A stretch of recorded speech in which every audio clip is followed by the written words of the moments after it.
জাতীয় নির্বাচনে প্রত্যাহারের শেষ দিনে সরে দাঁড়ালেন অনেক জোট প্রার্থী। সেই সাথে দলের নির্দেশে বিদ্রোহী প্রার্থীরা বেশিরভাগ আসন থেকে মনোনয়নপত্র প্রত্যাহার করে নিয়েছেন। আগামীকাল প্রার্থীদের দেয়া হবে প্রতীক বরাদ্দ। এছাড়াও বিকেলে সকল নিবন্ধিত রাজনৈতিক দলগুলোর সাথে বৈঠকে বসে নির্বাচন কমিশন।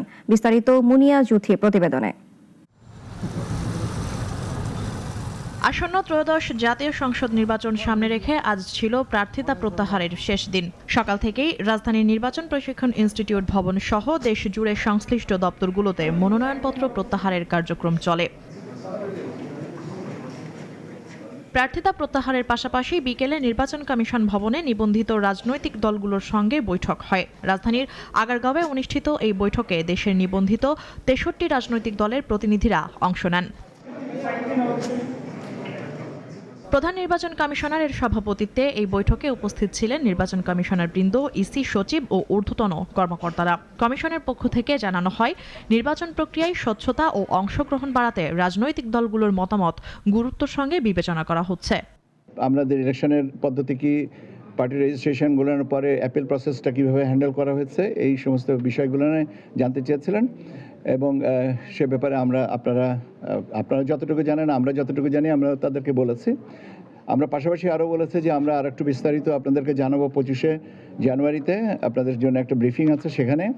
এদিকে রাজনৈতিক দলগুলোর সঙ্গে বৈঠকের আগে আজ বিকেল ৩টায় প্রধান নির্বাচন কমিশনারের সঙ্গে সৌজন্য সাক্ষাৎ করেন বাংলাদেশে নিযুক্ত সুইডিশ রাষ্ট্রদূত নিকোলাস উইক্স। সাক্ষাতে আসন্ন জাতীয় সংসদ নির্বাচন ঘিরে পারস্পরিক বিভিন্ন গুরুত্বপূর্ণ বিষয় নিয়ে আলোচনা হয় বলে জানায় কমিশন। বাড়তি প্রশ্ন ছিল, সেটা হচ্ছে একটা হচ্ছে মিস ইনফরমেশন, ডিসইনফরমেশন, এই জনের অপতথ্যগুলোকে আমরা কীভাবে হ্যান্ডেল করছি সেটার ব্যাপারে। আর দ্বিতীয় জিনিসটা হচ্ছে যে ওনারা বলেছিলেন যে তোমাদের সিকিউরিটি নিয়ে কোনো কনসার্ন আছে কিনা, নিরাপত্তা ব্যবস্থা সম্পর্কে তোমাদের পর্যালোচনাটা কী এবং কীভাবে তোমরা কী করছো, এটাই আর কি মূলত মিস ইনফরমেশন, ডিসইনফরমেশনের সম্পর্কে আর কি জানতে চেয়েছিলেন।